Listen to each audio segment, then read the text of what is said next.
50% share amak lakibo.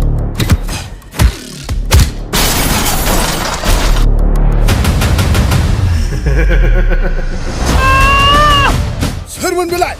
जोंनि टेन्डारा cancel जाबाय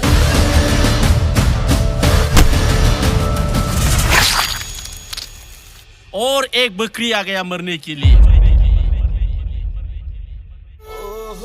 आदा नोंनि बेफोरबायदि अननायखौ आं माबोरै नागारनानै थांनो आदा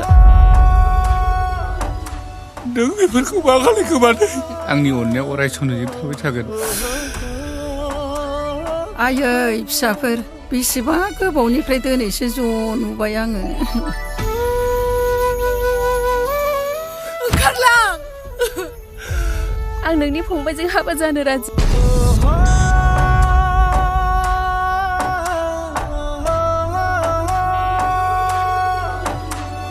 आंनिनो गोरोन्थि जाबायब्ला बिदा होननानै निमाहा होदो आदा आं मिथिगौ नों आंनि खाथियावनो दङ बे इटानगर ओनसोलाव बे रुबुलजों फेर फाथिनानै रावनिबो खिबुक दम गैयाब्रा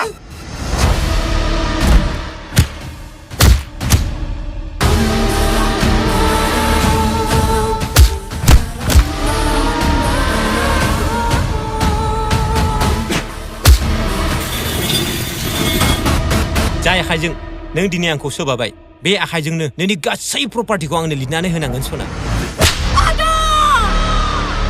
आरो बेफोरबायदिब्लासो गामियाव थाना खोथाहैनांगोन नङाब्ला